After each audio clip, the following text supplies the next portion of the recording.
Already এই narrative দাঁড় করানো হচ্ছে, বাচ্চাদের কিচ্ছু বলা যাবে না, কিচ্ছু বলা যাবে না। কে শিখাইছে আপনাকে এটা?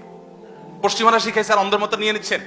বাচ্চাদেরকে বলবেন, বকা দিবেন, শাসন করবেন। অবশ্যই শরিয়ার সীমানা আছে।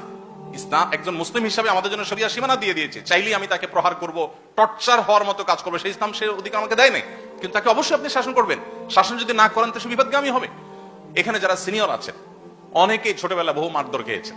আমার জীবনে আমি অনেক মারধর খেয়েছি। গ্রামের ছেলে, দুষ্টুমি যত প্রকার আছে সবগুলোই করতাম, আবার মার খেতাম, আবার দুষ্টামি করতাম। কিন্তু এই শাসনটা যদি না থাকতো তো আমার বিশ্বাস যে আমি আমার ট্র্যাকে আমি টিকতে পারতাম না। বাংলাদেশের প্রথম সারির একটা ব্যবসা প্রতিষ্ঠান, একবারে প্রথম সারির, এটার যে কর্ণধার ছিল উনি মারা গেছেন। ওনার ছেলেরা কয়েক ভাই, ওনারা বেশ অনেক ভাই। দু একটা প্রোগ্রামে সবার সাথে মিট করার সুযোগ আমার হয়েছে। আর দু একজন আছেন যাদের সাথে খুব পার্সোনাল লেভেলে ভালো সম্পর্ক। তো আমাকে বলেন যে ভাই, আব্বা ফজর নামাজের সময় দৌড়ানি দিতেন নামাজ পড়ার জন্য।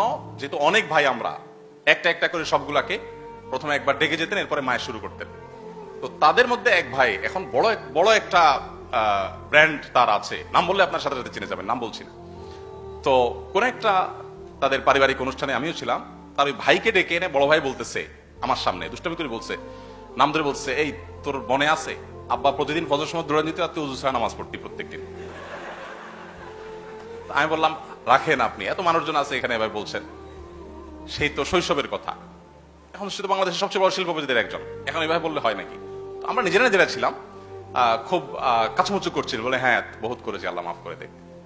এখন যারা মনে করেন পশ্চিমাদের দ্বারা প্রভাবিত হয়ে মনে করছেন যে না আমরা তাদের মতো হতে হবে সবকিছু, কেন তাদের মতো হতে হবে? আমাদের বাংলাদেশে মানুষের আমাদের নিজস্ব সংস্কৃতি আছে। এজ এ বাঙালি আমাদের নিজস্ব সংস্কৃতি আছে। মুসলিম হিসেবে আমাদের ভিন্ন আইডেন্টিটি আছে, সংস্কৃতি আছে। কেন আমার ওদের সংস্কৃতি ধার করতে হবে? আমি আবারও বলছি, ওদের অনেক কিছু আছে ভালো। আমাদের ডিসিপ্লিন কেতাবে আছে, বাস্তবে নাই। ওদের ডিসিপ্লিন বাস্তবে আছে, ডেফিনেটলি আপনি সেটা অনুসরণ করেন। কিন্তু আপনি তাদের এই বস্তা পচা সস্তা সংস্কৃতিগুলো কেন অনুসরণ করছেন? ছোট ছোট বাচ্চা, কিশোর, যারা শিশু কিশোর, এদেরকে শাসনের পারে পশ্চিমা দৃষ্টিভঙ্গিগুলো কোনো কিছু বলা যাবে না, যা খুশি তা করতে দিতে হবে, কোনো কিছু না। আপনারা জানেন পৃথিবীর উন্নত দেশগুলোতে 6, 7, 8 এর বাচ্চারা যদি পুলিশ কল করে আর বলে যে আজ বাসায় আব্বু আমাকে বকা দিয়েছে, মার না, মায়ের তো দূরের কথা, জাস্ট বকা দিয়েছে, পুলিশ কিন্তু বাপকে তুলে নিয়ে যাবে। জানেন তো আপনারা, টোকিওতে এক বাংলাদেশি, প্রবাসী এক বাংলাদেশি আমাকে একটা সেমিনার শেষে এসে হাত ধরে কেঁদে দিলেন প্রায়। খুব অসহায় হয়ে বললেন, ভাই অনেক কষ্টে দেশ থেকে ফ্যামিলি আনছি, অনেক কষ্টে, বহু টাকা পয়সা জোগাড় করে এদেরকে এখানে এস্টাবলিশ করছি, ছেলেকে এখানে স্কুলে ভর্তি করাইছি, পড়ালেখা করছে ভালো। তো দেখলাম যে সে নষ্ট হয়ে যাচ্ছে, খুব বাজে জগতে সে চলে যাচ্ছে। তো তাকে বাধা দিলাম, একবার, দুইবার, তিনবার, শুনে না। তো জাস্ট একদিন একটা আঘাত করলাম তার হাত দিয়ে, তার পিঠে জাস্ট একটা ছোট আঘাত। আর দিন একটু বকা দিলাম। সে স্কুলে তার টিচার প্রতিদিন তাদের কাছ থেকে জিজ্ঞেস করে যে বাবা মা বকা দিছে কিনা, কিছু করে কিনা, ফুসলায় তাদেরকে। তো সে আমার নামে একদিন বলেছে, 2 দিন বলেছে। এরপর একদিন হঠাৎ করে আমাকে থানা থেকে কল করলো, এসে সেখানে গেলাম, আমাকে আটক করে ফেললো। এরপরে বলল, ঠিক আছে ছেলে সহ বসো, বিচার হবে।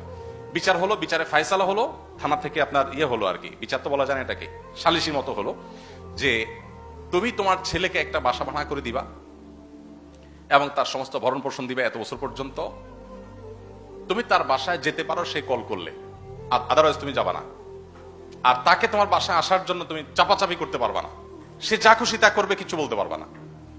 এটা হলো থানা থেকে ফায়সালা। এই বেচারা আমাকে বললেন, ভাই বলেন আমার এখন বেঁচে থাকাটাই দায় পৃথিবীতে। এই ছেলে তার চরিত্র নষ্ট হয়ে যাচ্ছে দেখে তাকে আমি শাসন করলাম, এখন থানা থেকে বিচার করলাম আলাদা বাসা দিয়ে তাকে বসায়া দুধ কলা দিয়ে সাপ পোষার জন্য, এবং সেই সাপের দিকে আমি তাকাইতেও পারবো না। মানে আমার ছেলেটাকে নষ্ট হওয়ার জন্য আমি সবকিছু এফোর্ট দিব, সেটা আমাকে করতে বাধ্য করা হয়েছে।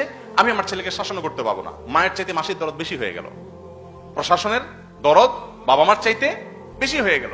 এ হলো পশ্চিমাদের কালচার। তো তাদের সেই কালচার আমাকে আমদানি করতে হবে। কিন্তু আপনারা জানেন, শিক্ষার নামে, সংস্কৃতির নামে, বিনোদনের নামে, সংবাদের নামে, নানা নামে আমাদের সমাজে জোয়ারের মতো অপসংস্কৃতি আসছে। গত 50 বছর যাবৎ একটা ট্যাবলেট এদেশে মানুষকে গিলানোর চেষ্টা করা হয়েছে, তা হলো যে এদেশের উন্নতি অগ্রগতির পথে প্রধান বাধাই হলো ইসলাম। ধর্মটা যদি রাষ্ট্র থেকে, সবকিছু থেকে দূর দূর করে ফেলানো যায়, তাহলে একটা রাষ্ট্র শূন্য হয়ে যাবে। 50 বছর যাবত আমরা এটা চর্চা হতে দেখেছি, রাষ্ট্র কোথায় গিয়েছে? এই প্রশ্ন এখন খুব শীত দ্বারা শক্ত করে আমাদের করতে হবে। 50 বছর যাবত ধর্মকে সব জায়গা থেকে দূর করো, ধর্ম টানাটানি করা যাবে, ব্যক্তিগত পর্যায়ে রাখতে হবে, তারা রাষ্ট্র শূন্য হয়ে যাবে। কি হয়েছে রাষ্ট্র গত 50 বছরে?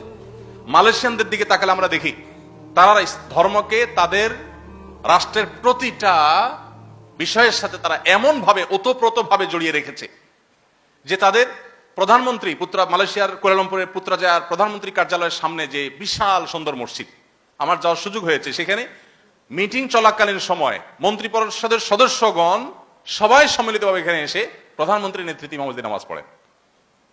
তাদের দেশের প্রেসিডেন্ট, প্রধানমন্ত্রী ইউরোপ আমেরিকাতে সফরে গেলে সেখানকার তাদের দেশে প্রবাসীদের ইমামতি করে জুমার নামাজ পড়ান। তাদের দেশের মন্ত্রীদের ছেলে মেয়েরা হাফেজ হয়, তারা গর্ব করে সেটা প্রকাশ করেন। সেই দেশে সমকামিতার অবস্থা কি দেখেন। আমাদের উন্নত হইতে হলে নাকি সমকামিতাকে সাপোর্ট করতে হবে আমাদের। সেই দেশে সমকামিতার সাপোর্ট তো দূরের কথা, সমকামিতার সিম্বল 6 রঙের যে রংধনু, এরকম কোন ঘড়িও যদি আপনার হাতে থাকে, কোনো কিছু যদি আপনার হাতে থাকে, তাদের প্রচলিত আইন অনুযায়ী আপনার জেল হবে। সাপোর্ট তো দূরের কথা। তাদের দেশে মাত্র 60 বা 65% মুসলমান, মাত্র 60 বা 65% মুসলমান হওয়ার পর তাদের সংবিধানে তাদের রাষ্ট্রধর্ম হিসেবে, অফিসিয়াল ধর্ম হিসেবে ইসলাম, পাশাপাশি অন্যান্য ধর্মের ধর্মীয় স্বাধীনতা দেওয়া আছে। মালয়েশিয়ানরা ধর্মকে যদি এতটা আঁকড়ে ধরে তারা উন্নতির এমন পর্যায়ে যেতে পারে যে আমরা তাদের কাছে আমাদেরকে কাজের জন্য, চাকরি ভিসা দেওয়ার জন্য সিরিয়াল ধরে বসে থাকতে আমাদের মিনিস্টাররা, তাহলে সেক্ষেত্রে আমাদের দেশে ধর্ম কেন সব জায়গা থেকে দূর দূর করে আমাদেরকে উন্নত হইতে হবে? এই প্রশ্নের উত্তর আপনাকে আমাকে খুঁজতে হবে।